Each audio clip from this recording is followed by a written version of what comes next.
우리의 질문이 이제 세 번째 시간입니다. 여러분들께 써내신 질문들에 대해서 답을 해드리는 시간이죠. 다른 어떤 그 설교보다도 되게 부담도 되고 재미도 있습니다. 도대체 뭐가 이렇게 궁금한 건가? 사실 목사가 되다 보니까 내가 무슨 얘기를 해야 되는가에 좀 집중하는 경향이 있는데 도대체 성도들은 뭐가 그렇게 궁금한가? 전 이게 너무너무 재미있고 또 그걸 여러분들과 함께 풀어나가는 시간이 매우 흥미롭습니다. 그렇다면 오늘 여러분들이 써내신 질문은 무엇인가? 이거에 대해서 먼저 좀 살펴보고 우리가 그 질문에 대해서 해답을 말씀을 통해서 좀 찾아보려고 합니다. 먼저 제가 질문을 좀 읽어드릴게요. 우리 자막 준비되어 있으니까 함께 읽어보시면 좋을 것 같아요. 얼마 전에 한산 영화를 봤습니다. 나라를 사랑하고 백성들을, 군사들을 진정 사랑한 이순신 장군의 이야기입니다. 우리나라를 위해 목숨 바쳐 지키다가 돌아가신 위인들은 죽어서 어디를 갔을까요? 궁금합니다. 성경에는 예수 그리스도를 말미암지 않고는 아버지께로 갈 자가 없다 하셨는데 나라를 위해 목숨 바친 애국 선열은 하나님께로 가는 길이 복음임을 몰랐다면, 접하지 않았다면 성경에서는 무엇이라 말하고 있나요? 궁금하십니까? 어떤 성도님께서 궁금하셔서 써주신 질문입니다. 이 질문 내용을 좀 간단하게 줄여보면 이럴 것 같아요. 꼭 예수님 믿어야 구원을 받습니까? 예수님을 모르는 사람들이 너무 많지 않습니까? 그리고 복음을 접하지 않은 사람도 많지 않습니까? 그런데 그 사람이 너무너무 착하게 살고 너무너무 선하게 살고 다른 사람들에게도 너무너무 칭찬 많이 받고 정말 죄라고는 찾아볼 수 없는 사람이라면 그 사람이 단지 예수님을 몰랐다는 이유로, 예수님을 접하지 않았다는 이유로, 어떻게 내가 할 수 있는 것도 아닌데 복음을 들어본 적이 없다는 이유로, 믿지 않았다는 이유로 천국에 가지 못한다는 건 좀 그런 거 아닙니까? 라는 질문으로 추격해 볼 수 있을 것 같아요. 이에 대한 정답을 우리는 사실 이미 너무 잘 알고 있습니다. 사도행전 4장 12절 자막 준비되어 있나요? 우리 함께 읽어볼까요? 시작.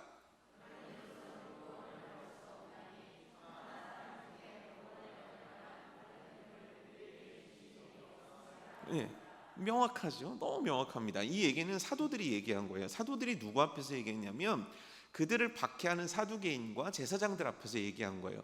그러니까 굉장한 스트레스가 막 압박이 오는 상황 속에서 그들은 이게 진짜 정답이라고 유대인들에게 선포하듯이, 그리고 광장에 모인 이방인들에게 선포하듯이 얘기한 내용이란 말이죠. 그럼 예수님은 뭐라고 얘기하셨을까요? 요한복음 14장 6절이거든요. 함께 읽어볼까요? 시작.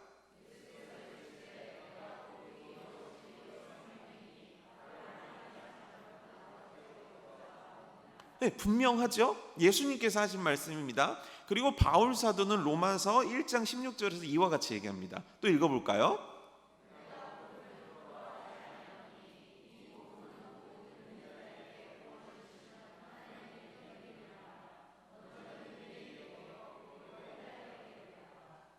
정확하게 얘기하고 있습니다. 사도들도 얘기했고 바울도 얘기했습니다. 그리고 예수님도 얘기했습니다. 뭐를요? 예수님을 믿는 것이 유일한 구원의 길이다. 예수님을 믿는 것이 너희들에게 주어진 유일한 구원의 길이라는 거예요. 이걸 이곳에 계신 여러분들은 믿고 있다는 거죠. 그래서 이 자리에 나오신 거예요. 만약 우리가 이 사실을 믿지 아니하고 나 다른 길 있어, 나 이렇게 하면 구원받을 수 있어 라고 생각하거나 이 말씀이 아직 긴가민가 한다면 우리는 하나님 말씀에 순종하는 자들이 아니고, 그렇다면 우리에게는 천국에 들어갈 수 있는 방법이 끊겨버리는 거예요.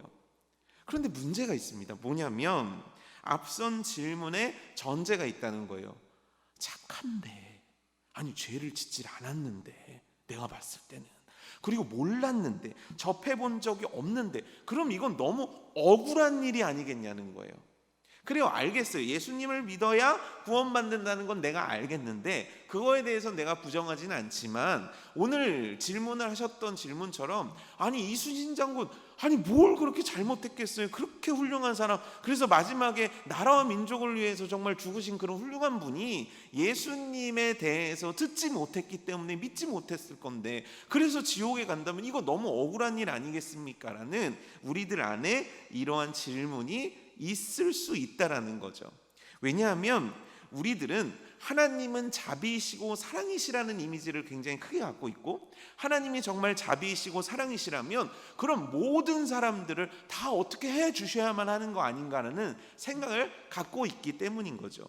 그런데 그렇지 않은 것이 우리가 읽었던 사도행전, 요한복음, 그리고 로마서의 말씀이란 말이에요.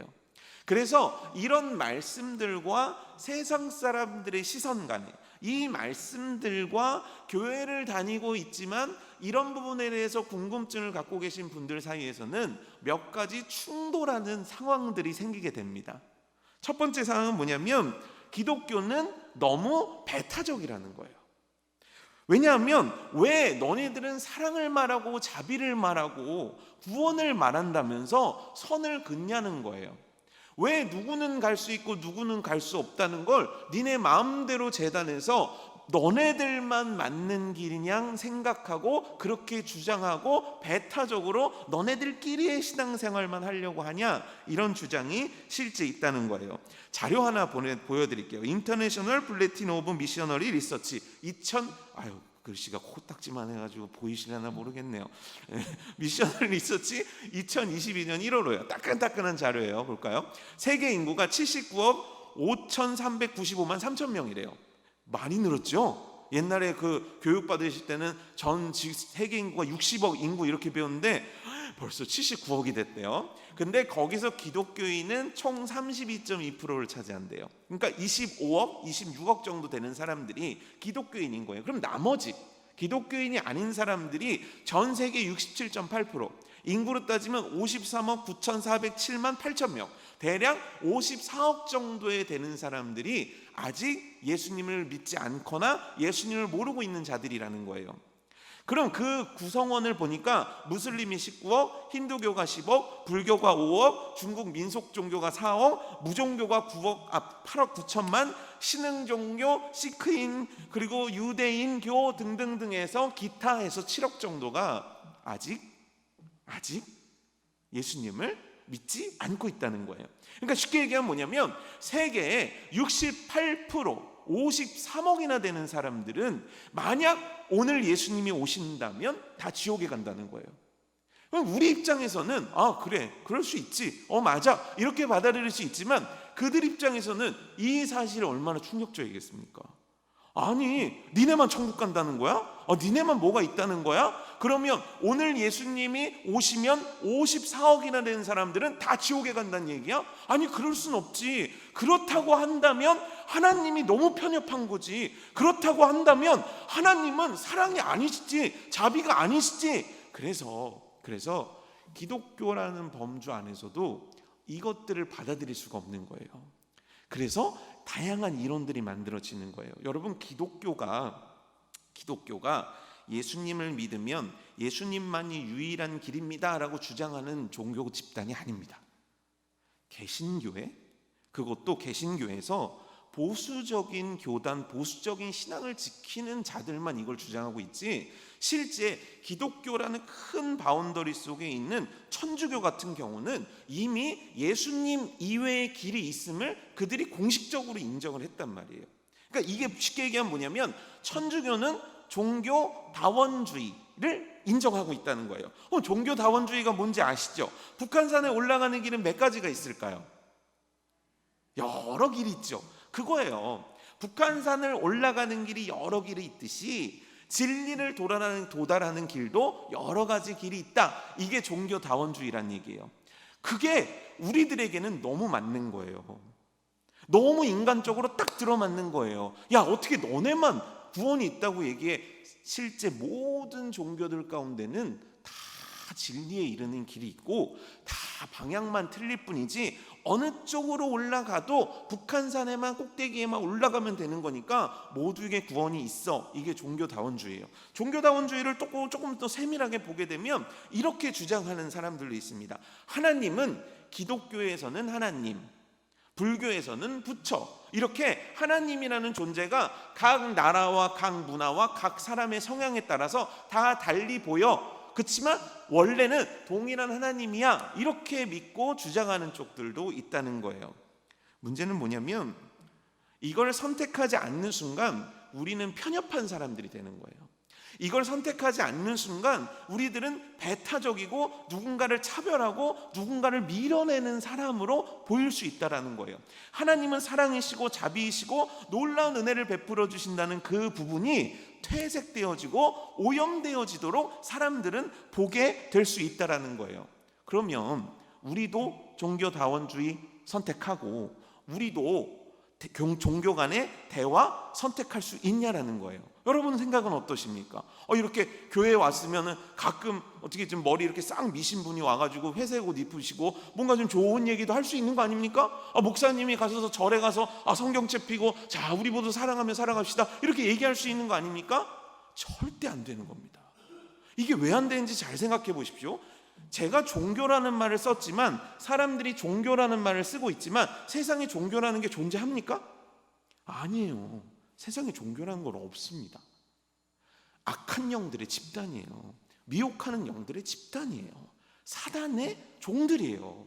그러면 목사가 사단의 집단에 가서 자 우리 사랑합시다 이럴 수는 없는 거 아닙니까? 하나님이 임재하시며 거하는 성전에 그 머리 미신 분들이 이렇게 와가지고 또 오색 찬란한 옷을 입고 방울은 드시는 분들이 여기 와서 뭐를 하면은 이게 말이 안 되는 거 아닙니까? 근데 사람들은 지금 기독교의 편협성과 기독교의 배타적인 것들이 걱정스러워서 그 길을 택한다는 거예요. 악한 영과 미혹하는 영과의 어울림을 선택하고 있다는 거예요. 이게 지금 무슨 짓인지 모르겠다는 거예요. 여러분 안 되는 거예요. 존 맥스웰이 이런 얘기를 했습니다. 많은 종교들이 표면적으로는 같아 보여도 핵심적인 가르침에 도달하다 보면 현격한 차이를 발견하게 된다. 모든 종교가 동일하다는 것은 불가능하다는 거예요. 제가 다양한 많은 것들을 설명하기보다는 다른 종교라는 것과 기독교의 차이를 잠시 설명해 드릴게요. 불교는 어떻게 구원을 얻습니까? 불교건 힌두교건 이슬람이건 같은 관심사가 있어요. 그 같은 관심사는 뭐냐면 인간이 왜 고통을 겪고 있냐는 거예요. 인간의 고통에 대해서 해결을 하려고 보니까 전부 다 똑같은 해석 하나를 내놔요. 그건 뭐냐면 죄 때문이라는 거예요. 그럼 고통을 받는 인간이 죄로 인해서 고통을 받는다면 죄의 문제를 해결할 수 있다면 우리들에게 고통이 없지 않겠는가? 그렇다면 이 죄의 문제를 어떻게 해결할 수 있겠는가? 그거에 대해서 불교는 뭐를 제시하냐면 끊임없는 공덕을 쌓아야 된다는 거예요. 그래서 우리 이렇게 가다 보면은 이상하게 한 줄을 만들어놔가지고 이거 막 매달죠. 저는 몰랐는데 그게 여러분 그 부처에서 가까울수록 비싸대요. 멀리 떨어질수록 싸다는 거예요. 전 또 몰랐네요 그런 거를. 그러니까 그런 식으로 공덕을 쌓아야만이 자기가 극락왕생할 수 있다라고 믿는 게 불교예요. 이슬람 같은 경우는 끊임없이 선한 행위를 해야 돼요. 그들이 해야 되기 때문에 시간에 맞춰서 기도해야 되고요. 그 때에 맞춰서 금식해야 되고요. 그 라마단에 그 극심한 여러 가지 육체적인 고통들을 다 겪으면서 그것들을 이행해야 되는 거예요. 지금 잘 따라오고 계신 거예요? 네, 좋네요 반응이. 네, 오랜만에 좋은 반응에 감사드립니다.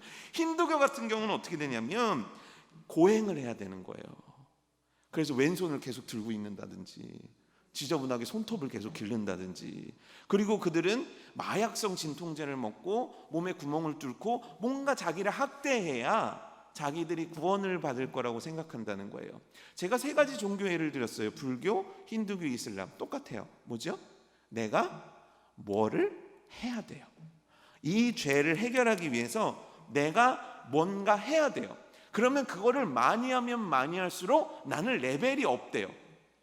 그래서 업그레이드가 돼가지고 드디어 천국이라고 말하는, 그들은 극락왕생이라고 얘기하는 어떠한 곳에 가게 되는 거예요. 그들의 노력으로요. 근데 기독교는 어떻습니까? 우리가 믿는 하나님, 우리가 믿는 예수님은 뭡니까? 우리의 공덕과 우리들이 뭐를 해서 예수님을 믿어 천국에 가는 겁니까? 아니에요. 이게 결정적인 차이란 말이죠. 종교는 갖출 수가 없는 거예요. 그들끼리는 비슷할지 몰라도 기독교와 다른 종교라고 이야기하는 것들은요, 도무지 엮으려고 해도 엮여질 수가 없는 거예요. 달라도 완전히 다른 거예요. 왜 여러분 아무리 불교에 대해서 관심 없어도 무소유 성철 스님이라는 불교계의 큰 거장 아십니까? 네, 다행이네요. 아셔서. 그분이 이런 얘기를 했어요. 불교에는 근본적인 의미에서 절대로 구원이 없습니다. 불교에는 구원이 없어요. 이거는 불교 지금도 가서 스님들한테 물어보면 그 사람들은 정확하게 얘기해요. 우리에겐 구원의 방도가 없는 거예요. 그건 만들어낸 것 뿐이에요. 이들에게는 기적도 존재하지 않아요. 불교는 깨달음일 뿐이에요. 더 나은 내가 되기 위한 깨달음이 불교예요. 그게 변형되고 섞여서 우리가 아는 불교가 된 거지. 그래서 성철이라는 분은 불교에는 절대로 구원이 없다라고 얘기하고 있는 거예요. 그럼에도 불구하고 기독교는 불통의 아이콘으로 자리매김한 것도 사실이에요. 너희들은 배타적이잖아. 우린 배타적일 수밖에 없어서 배타적인 위치에 있지만 그것들을 부정적으로 바라보는 게 지금 진리를 추구하는 기독교가 당면한 문제라는 거죠. 두 번째 시선은 뭐냐면 구원의 문제에 정해진 답 때문에 강요한다는 거예요. 이게 무슨 얘기냐면, 자 생각을 해보세요. 예전에 막 우리 전도 열심히 했을 때는 가가호호 전도라는 거 있었어요. 그렇죠? 해보신 분 계십니까? 가가호호 전도? 네, 해보신 분 계시죠? 우리 장로님들 안 해보셨어요? 그 기분, 집 벨 딱 누르고 누구누구 교회에서 왔습니다, 좋은 소식 들고 왔습니다, 뭐 이런 거 안 해보셨어요? 그래서 막 그 소금 안 맞아보셨어요? 큰일 났네요. 내년부터 소금 맞으러 같이 다니셔야겠네요. 그 가가호 전도라는 걸 하게 되면 재밌는 걸 발견할 수 있어요. 딱 띵동띵동 했습니다. 저기 우이중앙교회에서 나왔는데요. 그럼 거기서 집 안에 있는 분이 우리 불교 다녀요. 그러면 아이고 참선하시고 극락왕생하세요 이러고 돌아오시는 분 있어요, 없어요? 왜 없어요? 거기는 길이 없으니까요. 생명이 없으니까요. 이거예요. 우린 강요하는 거예요. 그들 입장에서는. 그래서 불교고 나 무교예요. 여러분 놀랍게도 코로나가 시작되면서 제일 폭발적으로 늘어난 종교는요, 기독교도 아니고 불교도 아니고 이슬람도 아니고 어떤 종교도 아니에요. 무교가 제일 많이 늘어났고, 무교라고 했을 때 폭발적으로 늘어난 건 무신, 예수, 하나님, 신 자체를, 존재 자체를 인정하지 않는 비율이 엄청 높아졌거든요. 그러면 세상의 다른 종교들은 어떻게 하냐면 오케이 그럴 수 있지 인정해 준단 말이에요. 근데 기독교는 그걸 인정해요, 안 해요? 아니에요. 기독교는 계속 눌러요. 계속 눌러요. 배를 그 다음 주도 누르고 그 다음 주도 누르고. 그리고 여러분 잘 생각해 보세요. 노방전도 하시는 분들도 무당집 그냥 지나가세요? 어떻게 해요? 무당집에 이거 꼭 한번 꽂고 오잖아요. 저만 그런가요? 이 동네가 또 은근히 저물어가는 무당집들이 많거든요. 절집이. 그런데 가면 우리는 그냥 안 지나가고 이런 거 하나 꽂고 이렇게 온단 말이에요. 왜요? 거기에는 생명이 없으니까요. 우리에게 그들은 전도 대상인 거예요. 그래서 우리는 전도를 해야 되는 대상들이지만 그들은 내가 종교가 있고 내가 믿지 않을 권한이 있는데 너희들은 우리들에게 강요하고 있잖아, 이런 인식을 줄 수 있단 말이에요. 그런데 우리가 로마서 1장 15절에 보면 바울 사도가 이런 얘기를 해요. 그러므로 나는 할 수 있는 대로 로마에 있는 너희에게도 복음을 전하기를 원한다는 거예요. 왜냐하면 왜 이렇게 복음을 전하기를 원하냐면 예수님께서 하신 명령 때문이에요. 마태복음 28장 19절에서 20절. 저만 하니까 목 아프니까 여러분들도 읽으세요. 시작.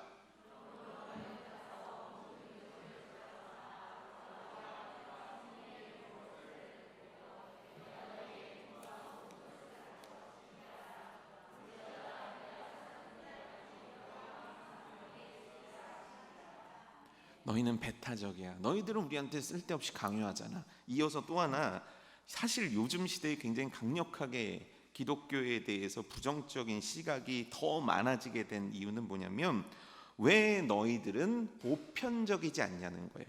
여기서 보편적이라는 건 뭐냐면 다른 사람들도 다 하는데 왜 너희들은 하지 않는다고 얘기하냐는 거예요. 대표적으로 차별금지법이 나왔죠. 이거 되게 좋은 법입니다. 왜냐하면 인종이나 성별이나 나의 장애 유무를 떠나서 사람이 사람을 차별하는 것들을 금지하는 법안, 이거 자체가 나쁜 거는 전혀 아니에요. 참 좋아요. 그렇지만 놀랍게도 우리나라 헌법에서는 모든 인간이 존엄하다라고 이미 깔려있는 정신이거든요. 근데 차별금지법 만든대요. 그래서 오케이 만들어. 그런데 진짜 문제가 되는 건 뭐냐면 차별금지법은 보편적인 것들을 지향해요. 보편적인 것들을 원한단 말이에요. 그렇다면 보편적이기 때문에 진리인가? 맞습니까? 보편적이어서 진리 맞습니까? 여러분 놀랍게도요, 몇백 년 전만 해도 지구가 평평하다는 게 보편적인 생각이었어요. 그렇지만 진리는 뭡니까? 지구가 둥글다는 거예요. 모르셨어요? 지구 둥근 거 아시죠? 지구 둥근 게 맞는 거예요? 평평하게 맞는 거예요? 그렇죠? 그럼 평평하다고 다른 사람들이 다 생각하니까 진리 역시 평평한 겁니까? 아니라는 거예요. 더 쉽게 예를 들어보면 여러분들의 자녀가 거짓말을 해요. 왜 하죠? 아빠 엄마 닮았으니까요. 또 왜 거짓말하죠? 친구들도 하니까요. 그럼 세상에 거짓말하는 사람이 많습니까? 거짓말 안 하는 사람이 많습니까? 거짓말하는 사람이 더 많잖아요. 그럼 많으니까 거짓말이 보편적이라서 여러분들은 여러분들의 자녀에게 얘야 거짓말해도 돼 라고 가르칩니까? 아니에요. 남들은 다 거짓말을 해도 너는 하지 마 라고 가르친단 말이에요. 왜요? 그것이 절대적인 기준이 되기 때문이에요. 세상에서는 여러분들에게 보편적이 되기를 원하고 있어요. 기독교가 조금 더 보편화되기를 원하고 있어요. 우리와 너와의 벽도 없고 언덕도 없고 너와 우리가 서로 잘 지내고자 하는 것이 보편적이라는 말 속에 숨겨져 있다는 거예요. 하지만 진리는 보편적일 수가 없어요. 진리는 시대가 달라지고 사람들이 달라져도 진리여야만 하는 거예요. 여기까지 이해가 좀 되십니까? 우리가 한산의 이순신이 천국을 갔을까 지옥을 갔을까라는 아주 엉뚱해 보이지만 너무 중요한 질문 가운데 지금 계속 따라오고 계신지를 모르겠네. 따라오고 있어요? 근데 오늘은 조는 분들이 별로 안 계시네요. 그러니까 설교는 아싸리 쉽거나 아싸리 어려워야 되나 봐요. 그래서 여러분들이 더 집중을 잘 하시는 것 같아요. 잘 따라오고 계시죠? 그럼 여기까지 좀 정리를 해볼게요. 진리는 명확한 거예요. 근데 이 명확한 진리에 대해서 사람들은 너네들은 배타적이잖아. 너넨 너네밖에 몰라. 너네들은 우리한테 왜 강요하지? 왜 보편적인 것들을 너네들은 함께 섞이고 어울리려 하지 않지? 이러한 생각을 가지고 진리의 기준인 말씀, 예수님을 믿어야 천국 간다라는 아주 단순화시킨 이 진리의 말씀에 대해서 많은 이들은 거부감을 갖고 있다는 거예요. 자, 그렇다면 이건 사람들의 생각이고 하나님은 어떠신가? 그 진리의 말씀을 우리에게 주신 하나님의 기본적인 마음은 어떠신가에 대해서 우리가 좀 살펴보려고 해요. 왜냐하면 그들이 얘기하는 걸 아는 게 중요한 게 아니라 하나님이 이 질문에 대해서 어떻게 대답하시는가 중요한 거잖아요. 그럼 그 질문에 대한 대답에 앞서서 하나님은 기본적으로 어떤 생각을 갖고 계신가? 우리들의 구원의 문제에 대해서 하나님은 어떻게 생각하고 계신가를 좀 살펴볼 필요가 있을 것 같아요. 오늘 본문 말씀이거든요. 디모데전서 2장 4절 우리 함께 읽어볼까요? 시작.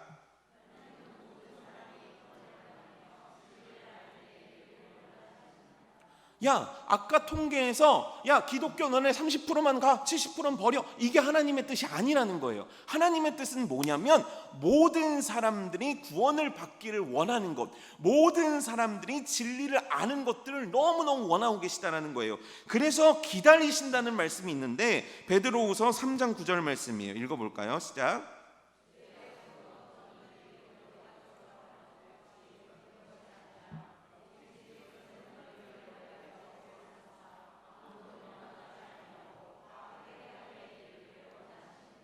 주님은 기다리신다는 거예요. 모두가 회개하여 천국에 이르기를 바라시는 마음으로 심판을 미루고 계시다라는 거예요. 시편 116편 5절 말씀 우리 함께 읽어봐요. 시작.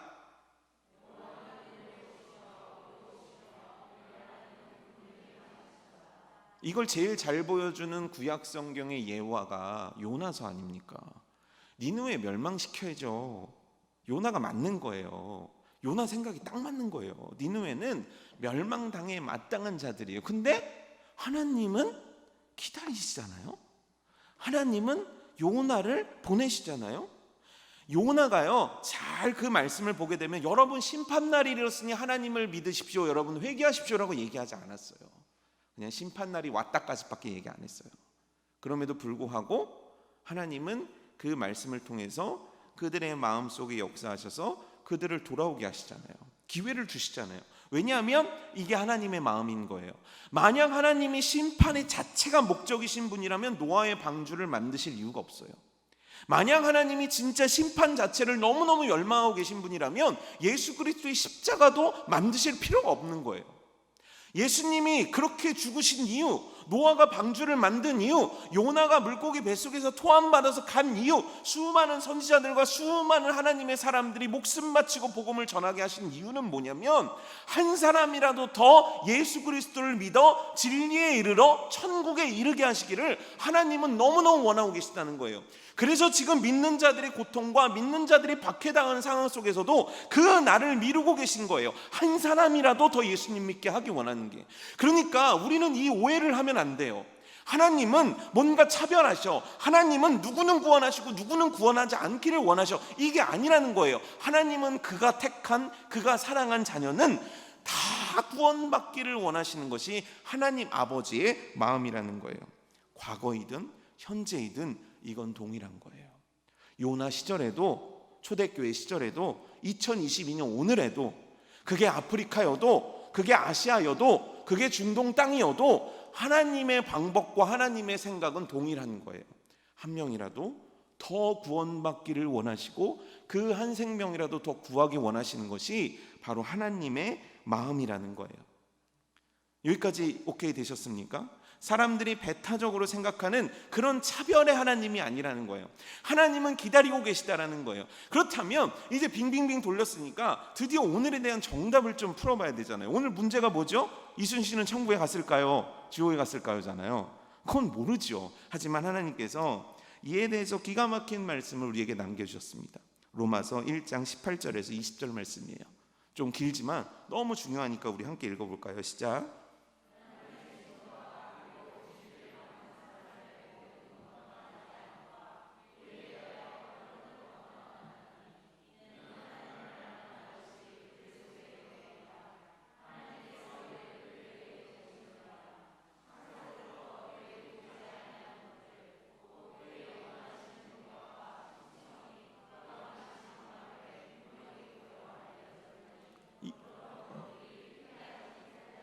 이해되십니까? 창세로부터 그의 보이지 아니하는 것들 곧 그의 영원하신 능력과 신성이 그가 만드신 만물에 분명히 보여 알려졌나니 그러므로 그들이 핑계하지 못할지니라. 이게 아마도 로마서를 쓰던 시기에도 비슷한 질문을 던졌던 것 같아요. 그래서 바울이 이거에 대해서 답을 하는 거예요. 말씀의 내용이에요. 하나님은 예수님이 오시기 전에 구원의 방편을 사람들에게 보이셨다는 거예요. 창세 이후로 하나님께서 그의 사랑하시는 자녀들과 그의 택하신 백성들에게 그 구원의 길을 보이시지 않는 적이 단 한 번도 없었다라는 거예요. 그래서 로마 2장 12절에는 뭐라고 나와 있냐면 무릇 율법 없이 범죄한 자는 또한 율법 없이 망하고 무릇 율법이 있고 범죄한 자는 율법으로 말미암아 심판을 받으리라. 뭐냐면 율법이 있는 시대에는 율법으로 말미암아 구원의 길을 여셨고 율법이 없는 복음의 시대는 복음으로 말미암아 구원을 얻을 수 있는 방법과 길을 하나님께서 여셨다는 거예요. 그렇다면 이 말씀을 종합적으로 깊이 이해하려면 하나님의 대전제, 하나님은 한 명이라도 더 구원하기 원하신다는 거예요. 그래서 그 구원의 방법을 우리가 다 알 수는 없지만, 우리가 시대별로 다 파악할 수는 없지만 하나님은 창세 이후로 단 한 번도 구원의 방법을 우리에게 제시하지 않으신 적이 없었다는 거예요. 왜냐하면 하나님은 우리 모두를 구원하기 원하시기 때문이에요. 우리가 내 자녀가 행복하기를 원하시는 것처럼 하나님은 우리의 행복을 원하셔서 언제나 시대와 조건과 상황 가운데 구원의 길을 열어 놓으셨다라는 거예요. 이게 오늘 질문에 대한 답이에요. 잘 모르겠어요. 제가 그때 이순신을 만나본 적도 아니고 전 슬프게도 한산 영화도 아직 못 봤네요. 잘 모르겠지만 하나님은 그 시대와 그 공간과 그 때가 어느 때인지는 모르겠지만 하나님을 감추어 주시고 복음을 가려서 보지 못하게 하신 적은 단 한 번도 없으시다는 거예요. 이게 적합한 예일런지는 좀 고민이 됐는데 제가 이제 청년 시절 때 그 선교에 대해서 굉장히 그 몰입을 해 있었어요. 원래 제가 그 꿈이 선교하는 거였었거든요. 그래서 내가 하나님 나를 좀 선교사로 보내주세요. 막 이렇게 그런 기도까지는 안 했는데 그걸 얘기를 하면 지켜야 된다는 거예요. 근데 저는 이렇게 습도가 높은 곳에 힘들어 하거든요. 그래서 이제 그걸 하기 전에 어떻게 제가 따로 하나님 앞에 기도하던 제목들이 있었는데, 그때 만났던 한 선교사님의 간증이 너무너무 재밌었어요. 이제 이라크가 아니구나. 말레이시아에, 방글라데시였습니다. 방글라데시에서 복음을 전하는데, 방글라데시는 굉장히 복음 전하기가 어려워요. 왜냐하면 이슬람 국가거든요. 모르셨죠? 그렇죠? 다 뭐 아시아니까 불교 막 이럴 것 같았죠? 방글라데시는 이슬람 국가인데, 이슬람 국가니까 복음이 들어갈 수가 없었다는 거예요. 그런데 복음이 들어갈 수 없는 게 어느 정도냐면, 마을에를 못 들어가는 거예요. 그 공동체에. 보통 그 마을에는 추장 같은 사람이 있으니까 그 사람의 허가를 맡아야 되는데, 나 기독교 선교사입니다, 예수님 말씀 전하러 왔습니다, 절대 안 열어주는 거죠. 그래서 이분이 어떻게 했냐면, 그냥 이렇게 주변에다 성경책 같은 걸 이렇게 뿌리신 거예요. 그런데 놀랍게도 그 성경책을 어떤 분이 본 거예요. 근데 이분은 영어를 하셨던 분이어서 영어로 된 성경책을 쫙 보는데, 여러분들은 그렇게 생각하겠죠. 마음에 불이 붙고. 그 성경책을 주워서 본 이유는 뭐냐면, 이 사람이 광적인 이슬람 신도였던 거예요. 그래서 도대체 이 인간들은 무엇을 근거로 이슬람의 복음을 전하려고 하는가에 대해서 파헤치려고 막 성경을 봤다는 거예요. 그리고 나서 어느 날 그 선교센터가 있는 곳에 이 사람이 성경을 들고 찾아왔대요. 그리고 막 논쟁을 벌이고 갔다는 거예요. 여러분들은 뭔가 있을 거라고 생각하셨죠? 아무 일도 없었어요.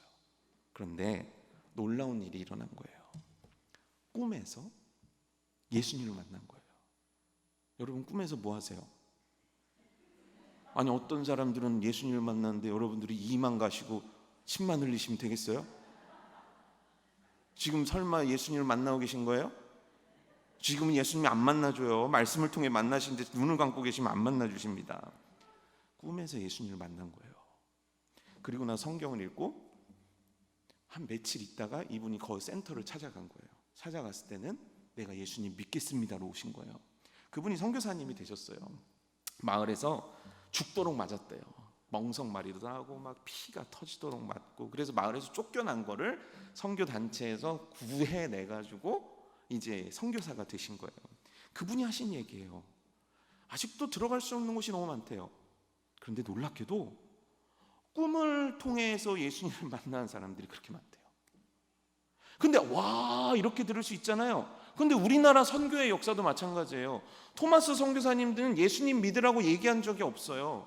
그런데 그 성경책 한 장 한 장으로 도배지 대신에 붙여놨을 때 누워서 그 성경 말씀을 보다가 마음이 뜨거워져서 예수님 믿었더라.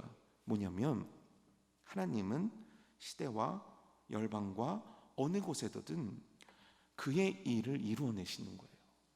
오늘날도 그의 선하신 뜻을 이루어내시고 계시다는 거예요. 그런데 중요한 건 뭐냐면, 그 통로로 예수님을 이 시대 가운데 우리에게 구원의 유일한 길로 허락해 주셨다라는 게 지금 우리들이 가져야 될 정확한 정답인 거예요. 그때는 그렇게 하셨을런지 모르지만 지금 예수 그리스도께서 이 땅에 오시고 십자가를 지시고 부활하신 후에 우리들에게 주어진 유일한 구원의 길은 예수 그리스도 한 분뿐이라는 거예요. 에베소서 2장 1절에서 2절 말씀 우리 함께 읽어볼게요. 시작.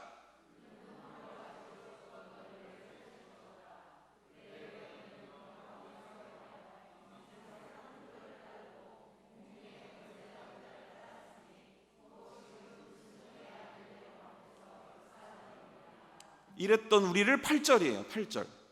8절입니다. 읽어볼까요? 시작. 너희는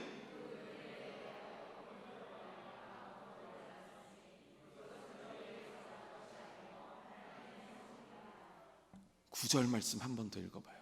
행위에서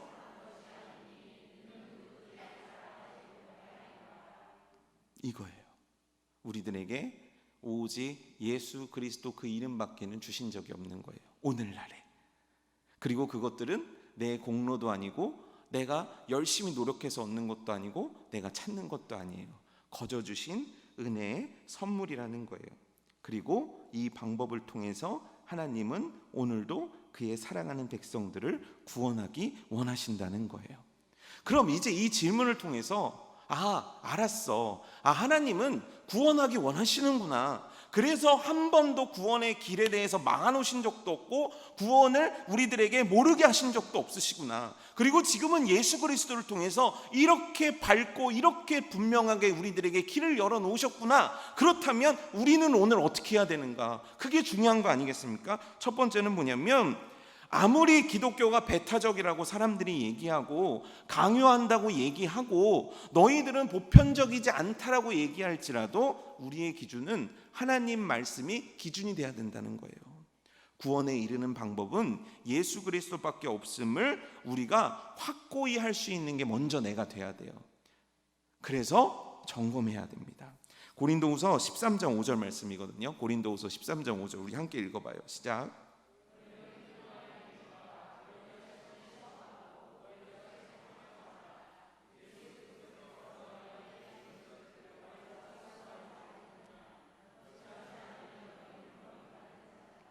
교회를 10년 다니셔서 성가대, 그걸 뭐라 그러죠? 성가대에서 이렇게 줄 맞추시고 이렇게 기도 이렇게 하시고 대장, 성가대 대장까지 하신 분이에요.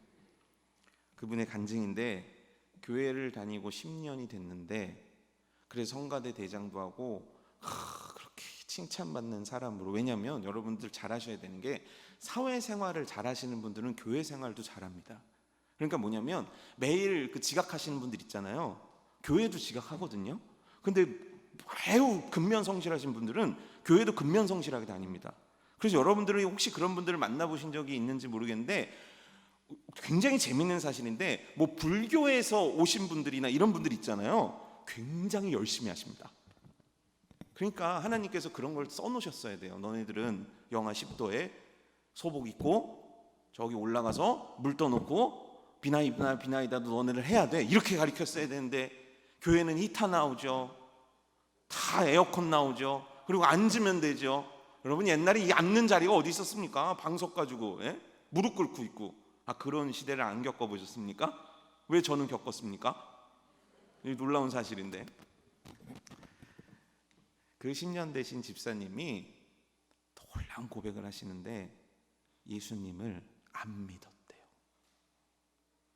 더 정확하게 얘기하면 믿는 줄 알았대요. 왜냐하면 믿습니까 하면 주변에서 아멘하면 나도 아멘하게 돼 있잖아요.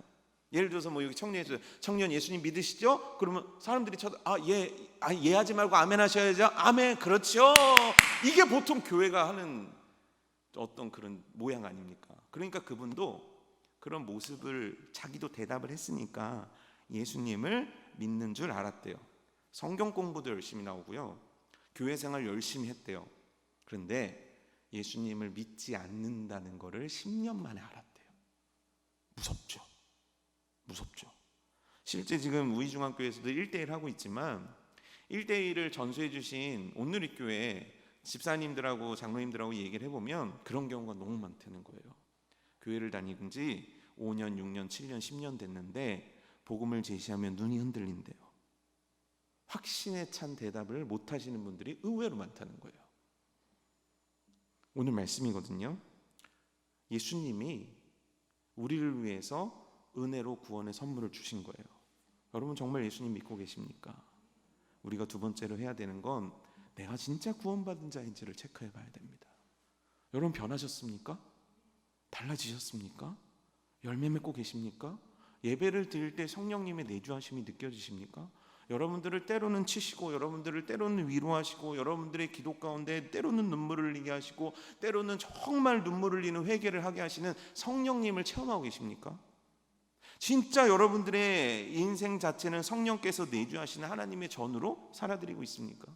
구원받은 자의 모습이 나타나고 있냐는 거예요. 생각해 봐야죠. 그래서 오늘 말씀을 통해서 우리가 해야 될 두 번째는 뭐냐면, 분명한 하나님의 기준 앞에서 내가 믿고 있는지를 두 번째 체크해야 되는 거예요. 이거 굉장히 무서운 질문입니다. 내가 진짜 믿고 있는지, 내가 진짜 주 예수 그리스도를 나의 주로 인정하고 있는지, 내가 진짜 주님을 너무나 뜨겁게 사랑하고 있는지, 그래서 내가 주의 말씀대로 순종하고자 하는 것이 나의 삶의 열망이 되고 있는지를 우리는 냉혹하게 체크해 봐야 되는 거예요. 세 번째는 하나님의 마음을 깨닫는 우리가 돼야 된다는 거죠. 고린도전서 1장 21절입니다. 고린도전서 1장 21절 우리 다 같이 읽어봐요. 시작.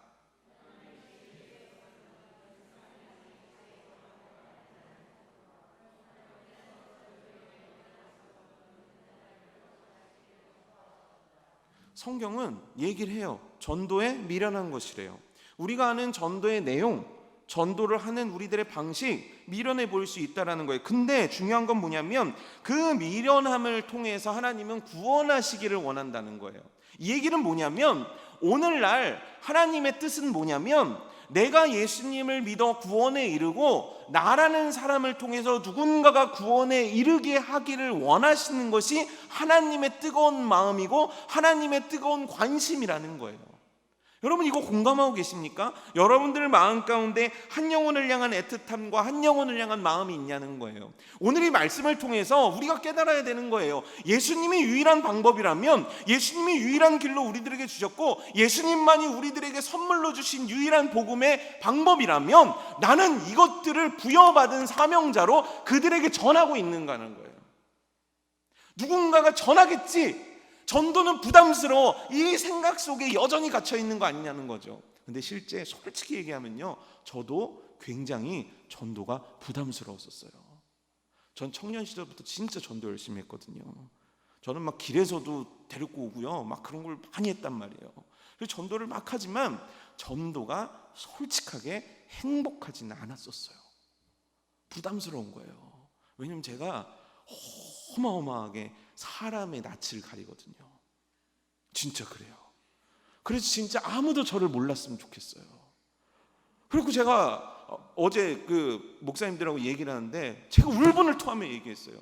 제가 저녁 6시에서 11시까지 요 우이 중앙교회, 그러니까 정확히 얘기하면 저기 짬뽕집, 그 칼국수집 있죠. 예가 칼국수서부터 우리 집까지를 한 2번인가 3번 왔다 갔다 거렸는데 만난 성도님들의 숫자가 5명이 넘는 거예요. 너무 무섭잖아요. 누가 나를 알아보고 막 인사하는 게 너무 부담스러운 사람이니까. 전도도 그랬단 말이에요. 그래서 생각한 적이 있었어요. 아니 전도는 뭔가 좀 특별한 사람들이 하게끔 해놨으면 안 됐을까. 근데 여러분 그런 생각 해보신 적 있습니까? 하나님께서 전도는 목사만 해야 돼 라고 딱 얘기를 하신 거예요. 그래서 목사만 전도를 할 수 있어요. 그러면 여러분들의 사랑하는 가족들에게 복음을 전해줄 수 있는 기회가 있겠습니까? 없겠습니까? 여러분 신방도 안 받으시잖아요. 여러분 목사님하고 1년에 한 번 전화도 안 하시잖아요. 그런데 놀랍게도요, 영혼을 살릴 수 있는 특권을 하나님은 우리 모두에게 주신 거예요. 말 끔찍이 안 되는 자식도 누가 전하겠어요? 근데 내가 전할 수 있는 거예요. 그렇게 뭐만 하면 고집 센 남편도 누가 전하겠어요? 내가 전할 수 있는 거예요. 그렇게 게으른 부인에게도 누가 전하겠어요? 남편들이 전할 수 있는 거예요. 전도는 하나님이 주신 축복의 특권인 거예요. 이거를 우리가 하기를 원하시는 게 오늘 하나님이 주신 마음이라는 거예요. 제가 순천에 가가지고 이제 첫 번째 날 전도 집회를 했어요. 전도 집회를 하면서 한 번도 생각해보지 못했던 걸 생각했거든요. 그게 뭐냐면 할머니 할아버지들 있잖아요. 연세가 80대시고 90대신 분이 교회에 이렇게 오시는 경우가 흔하지가 않아요. 젊은이들이 교회에 올 확률보다 더 떨어집니다. 왜냐하면 연세가 드실수록 생각이 더 고정이 되기 때문이에요. 그런데 그 작은 교회들은요, 그 연세 드신 한 명을 전도하고 복음 전하려고 막 버텨내고 있는 교회거든요. 근데 거기서 이제 할머니 할아버지들이 이렇게 오시고 청년들이 인도를 해서 오셨을 때 복음을 막 전하는데, 복음을 전하고 나서 제가 진짜 그날 밤에 잠을 이룰 수가 없었어요. 그 감격 때문에. 내가 뭐를 했다는 게 아니라 요한복음 3장 16절이 이렇게 묵직한 말씀이었다고? 이 말씀 자체가 이런 능력이 있는 말씀이었다고? 아니 복음이라는 것 자체가 내가 얼마나 화려하게 전하고 내가 얼마나 뛰어나게 전하고에 상관없이 복음이라는 것 자체에 이렇게 대단한 힘이 있다고? 그런데 그거를 나를 통해서 하셨다고? 내 입을 통해서 복음이 나갔다고? 그 헤아릴 수 없는 감격이 그날 밤에 저를 너무너무 채워가더라고요. 여러분, 여러분과 저에게 주신 특권입니다. 사용하셔야 됩니다. 오늘 예수 그리스도라는 이 놀라운 진리의 길을 아는 우리는 이 진리 안에서 확실한 믿음을 고백하고 그 믿음 위에 서서 한 영혼에게 그리스도를 전하는 일들을 해야 해요. 그리고 그 안에서 하나님은 한 영혼이라도 돌아오기 원하시는 그 애틋함을 가지고 하루하루 우리들에게 심판날을 멀리 하시는 것처럼 지금도 기다리고 계심을 우리는 알고 있어야 되는 거예요. 여러분, 지금이 예수님 믿기 제일 좋은 시대일 겁니다. 그러니 지금 예수님을 전할 수 있는 것이 저와 여러분들 되고 그 구원의 확신과 기쁨 속에서 더 많은 영혼들을 주님께로 인도할 수 있는 저와 여러분 되기를 주님의 이름으로 축복합니다.